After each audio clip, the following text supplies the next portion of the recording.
For today's cup of coffee, we have it's an interesting topic to me. And I actually wanted to do an experiment on this topic.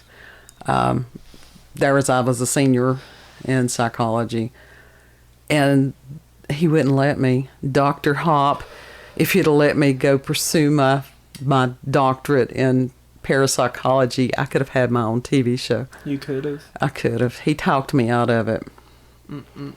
So what does he do? He goes and marries this woman that is a world-renowned author. Yeah. Oh, shit. Yeah. He's probably dead by now. No, he's not dead. They've got an organic farm and all that stuff in the area. And that bullshit. he was always a stoner. I'd say that was probably one of his main organics was weed. Probably. So it may still be. Allegedly. So what we're going to be talking about today is actually sensory deprivation. No one likes that. Well, and so there are several sources, and links will be in the description box. From Wikipedia, to give us a little bit of an understanding of what sensory deprivation is that or perceptual isolation. There's two different things, and that is the deliberate reduction or removal of stimuli from one or more of the senses. Simple devices such as blindfolds or hoods and earmuffs can cut off sight and hearing, while more complex devices can also cut off the sense of smell, touch, taste, heat, and the ability to know which way is down. What the fuck? Yeah. Hell no. That's even the thought of that is kind of... That's freaky as hell. It is. Sensory deprivation has been used in various alternative medicines. Attack 101. And in psychological experiments. Short-term sessions of sensory deprivation are described as relaxing and conducive to meditation. However, extended or forced sensory deprivation can result in extreme anxiety, hallucinations, bizarre thoughts, temporary senselessness, and depression. No shit. Yeah. Sensory deprivation techniques were developed by some of the armed forces within NATO. It shocked me at the time, and I don't know why. It shouldn't have surprised me at all. No. As a means of interrogating prisoners within international treaty obligations. The European Court of Human Rights ruled that the use of the 5 techniques by British security forces in Northern Ireland amounted to a practice of inhuman and degrading treatment. We'll get to that. That was just the intro. Now, there is something that's called REST, which is Restricted Environmental Stimulation Therapy. So when I say REST, that's what that goes to. And there is a chamber rest is where the subject lies on a bed in a completely dark and sound-reducing room for up to 24 hours. Their movement is restricted by the experimental instructions, but not by any mechanical restraints. Well, see, that would knock me out of it right there. That is not something that ADHD people could participate in. No. We would be batshit crazy within, 10 minutes or so. You know that clip of Homer Simpson in the deprivation tank? No, I'm Jimmy not. crack corn and I don't care. Yeah. I can see that. It says food, drink, and toilet facilities are provided in the room and are at the discretion of the tester. Well, if it's all in the dark, that brings forth questions I've had for years, which I'll not go into. Who can communicate with the participants using an open intercom? It's like the pit and the pendulum. No, pit and the pendulum right there. Subjects are allowed to leave the room before the 24 hours are complete. However, fewer than 10% actually do because they find the chamber so relaxing. And they are not ADHD people. I can see me flying out of there now. Chamber rest effects. You'd be flying out there and that, what's that bottle rocket whistle? Oh, yeah, that would be it. Totally. Chamber rest affects psychological functioning, which includes thinking, perception, memory, motivation, and mood, and psychophysiological processes. You know, It's a psychosoma type thing. Yeah. Then you have flotation rest. And this room usually contains a tank or pool. And the flotation medium consists of a skin temperature solution of water and Epsom salts at a specific gravity that allows for the patient to float laying on his back without fear of safety. You know, it's a safe thing because with the solution, they can't even turn over without, it says, major deliberate effort. Dang. So, yeah, you're just floating there. I want that. What about water in the ears? Well, oh, God, water in the ears. Yeah, you'd have to worry about that. Fewer than 5% of the test subjects leave before the session duration ends, which is usually about an hour. So that's not bad.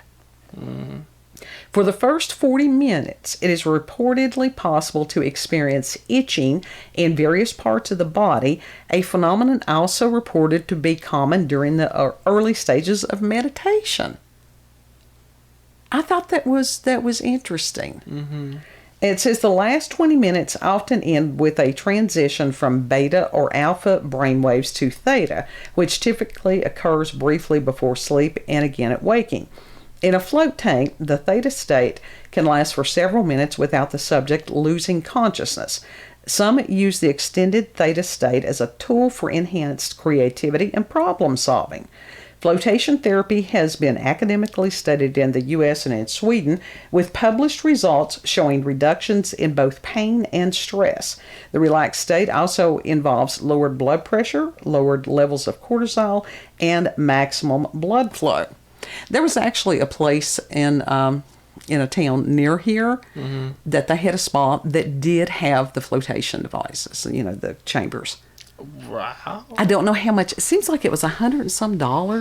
It's a giant fucking egg that you lay in. It is. It is.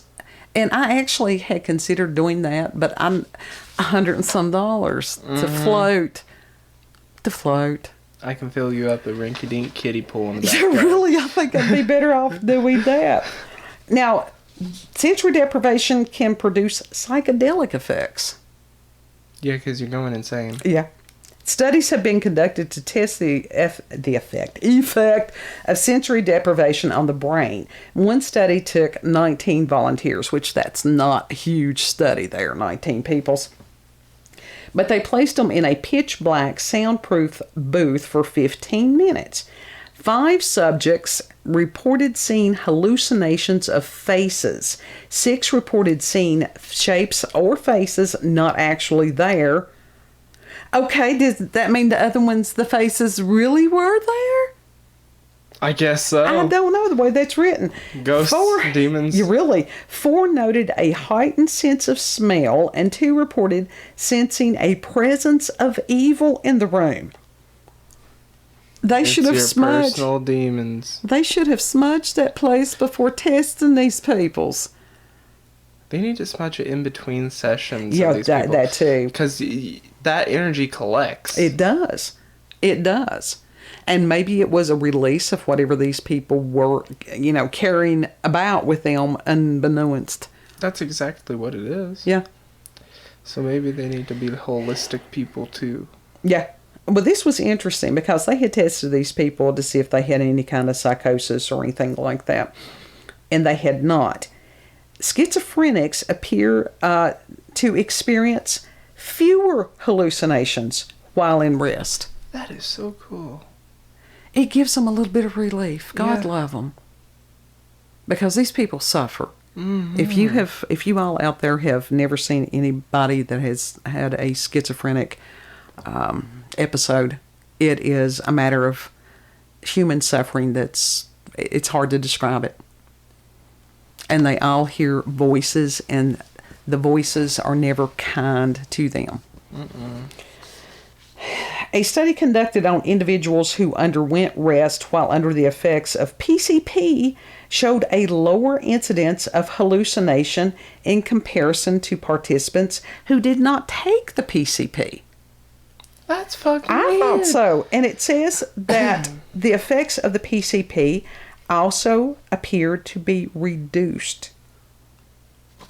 Huh. That's interesting. Yeah. Okay, then we get to the dark side of the sensory deprivation, because you know, if something can be used for the purposes of evil, there will be somebody somewhere that will figure it out, because there are people that are evil and have depraved minds. That's it. That's just reality. Interrogation. Sensory deprivation has been used to disorient subjects during interrogation, brainwashing, and torture. The 5 techniques of while standing, hooding, subjection to noise, deprivation of sleep, deprivation of food and drink were used by the security forces in Northern Ireland in the early 1970s. After the Parker Report of 1972, these techniques were formally abandoned by the United Kingdom. Now, the Irish government, on behalf of the men who had been subject to the 5 methods, took a case to the European Commission of Human Rights. And the commission stated that it, quote, considered the combined use of the 5 methods to amount to torture, end quote. This consideration was overturned on appeal when, in 1978, the European Court of Human Rights examined the United Nations definition of torture. The court subsequently ruled that the 5 techniques, quote, did not occasion suffering of the particular intensity and cruelty implied by the word torture, end quote. However, they did amount to a practice of inhumane and degrading treatment, which is a breach of the European Covenant on Human Rights, Article 3. In their judgment, the court states that these methods, sometimes termed disorientation or sensory deprivation techniques, were not used in any cases other than the 14 so indicated above. It emerges from the Commission's establishment of the facts that the techniques consisted of while standing, forcing the detainees to remain for periods of some hours in a stress position described by those who underwent it as being spread eagle against the wall with their fingers put high above the head against the wall, the legs spread apart, and the feet back, causing them to stand on their toes with the weight of the body mainly on the fingers. Hooding. Putting a black or navy colored bag over the detainees' heads and, at least initially, keeping it there all the time except interrogation. No. Well, when people are forced to have things on their heads and their faces for long periods of time, it affects their minds. Subjection to noise. Pending their interrogations, holding the detainees in a room where there was a continuous loud and hissing noise. Deprivation of sleep. Pending their interrogations, depriving the detainees of sleep, which after, how many hours was it without sleep that you started hallucinating? Was it 48 or 72? 3 days. So it'd be 72 hours and you start hallucinating. Yeah. Rather vividly. And of course, deprivation of food and drink, subjecting the detainees to a reduced diet during their stay at the center and pending interrogation. Now, going on through this, as far as website Exploring Your Mind, sensory deprivation and its frightening effects. Says sensory deprivation, particularly for a period of more than 48 hours, can have a huge effect on perception, cognition, and emotion. Experts have proven that social deprivation has similar effects. Oh, shit. Yeah.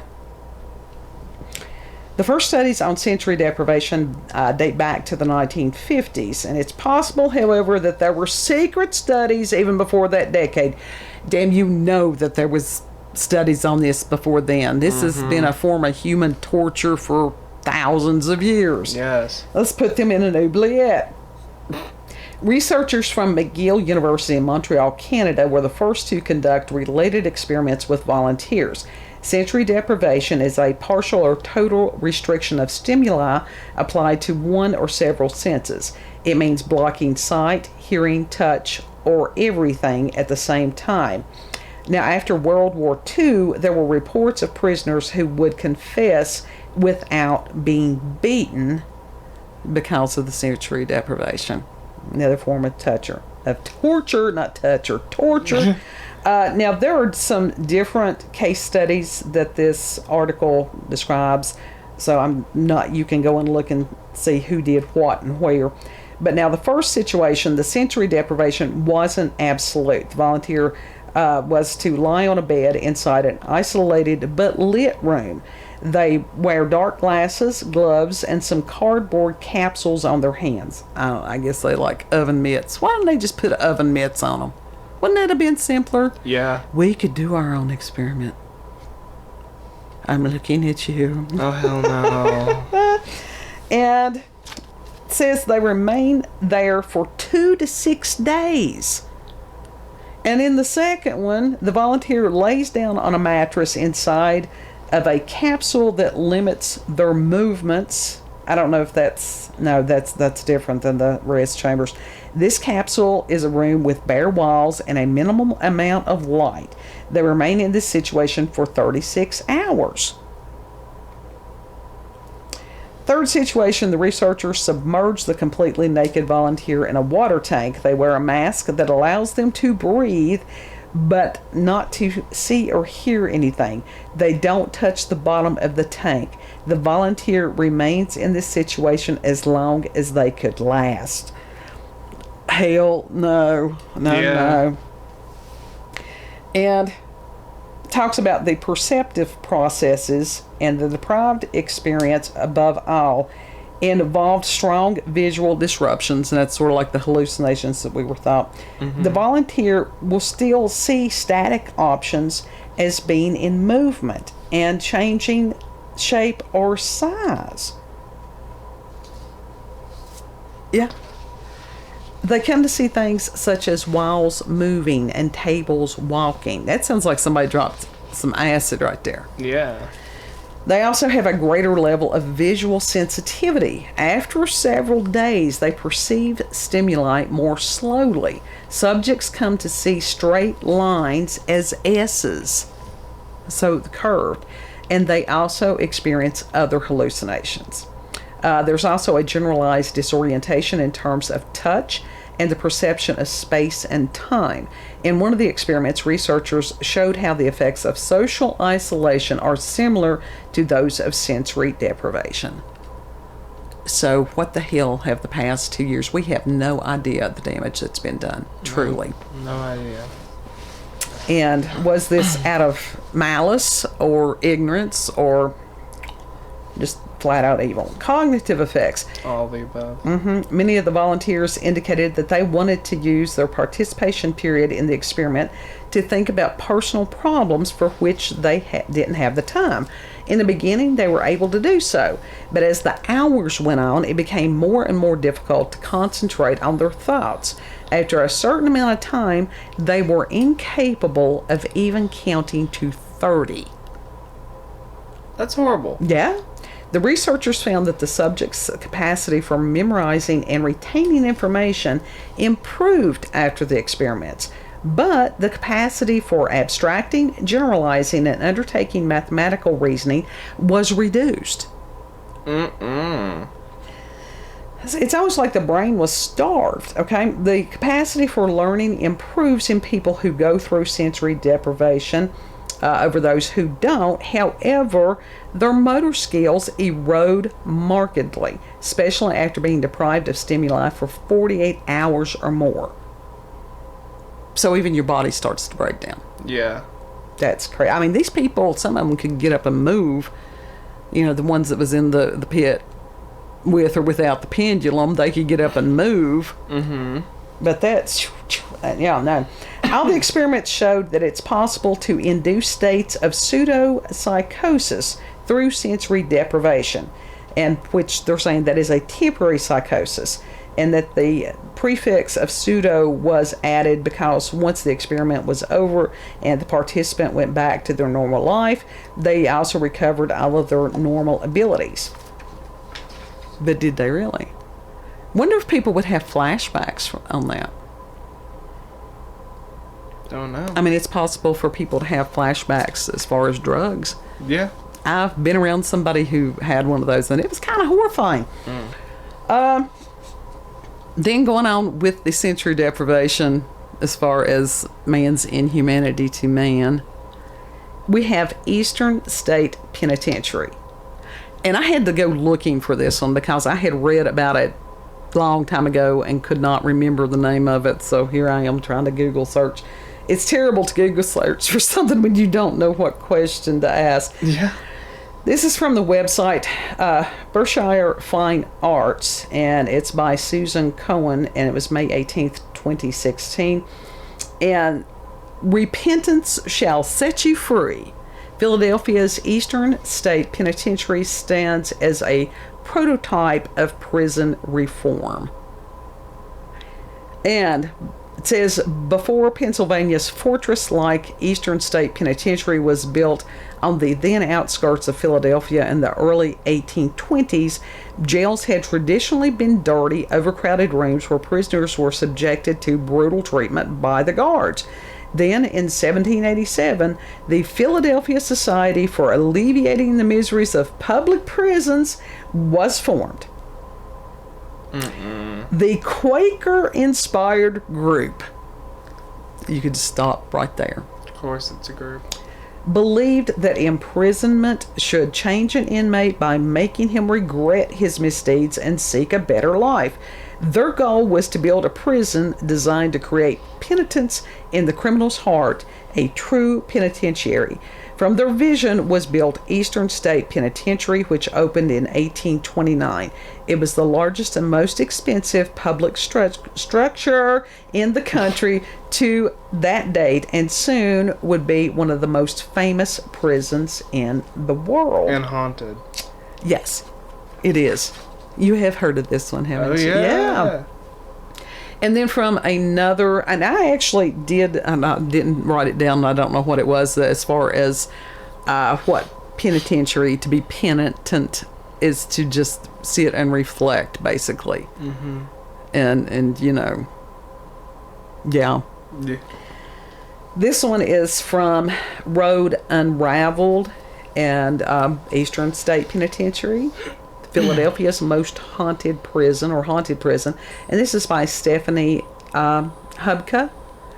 And this thing was designed by John Haviland, and the floor plan was a hub and spoke model with 7 single-story cell blocks extending from a circular central point, and this design specifically aimed to provide guards with a clear line of sight anywhere in the in the prison. So you had like the guard station, and then they could see down each of the spokes. Mm-hmm. Prisoners were held in complete isolation starting from their first moments in the prison, when guards placed a dark hood over their heads as they escorted them to their cell block. The hoods kept prisoners from knowing where in the building they were, and it kept other prisoners from knowing who else might be there. They were not allowed to speak to anyone, including the guards. The incarcerated took their meals alone in their cells, as there was no main dining area. The only time prisoners left their cells was to spend a single hour each day in their individual exercise yards, which were located directly outside each cell. Guards carefully scheduled exercise time to ensure prisoners were never outside at the same time as their neighbors, which could lead to communication. While prisoners didn't often hear the sound of another human voice, they also didn't hear noises that could suggest another living person. Guards wore coverings over their shoes to minimize the sound of their footsteps. That is torture. And in something else I had read, they said that like on the wheels of the food carts and stuff like that, they put leather over it so that it would not make any sound. Oh my God. Yeah, thank you, Quakers. Y'all such Christian. That sounds like good Christian people to me. I'm sorry, I will not interject again on that. Most cells had small doors that required people in entering them to bend at the waist as if bowing to a higher power. Mm-hmm. And if they wanted to read, the only book, of course, that was permissible was the Bible. Each cell had a single window or skylight considered to be the window of God. Now, I don't know about you, but that would make me have a little bit of hard feelings towards God. Yeah. Because it's one of those things, if these people are representing Him,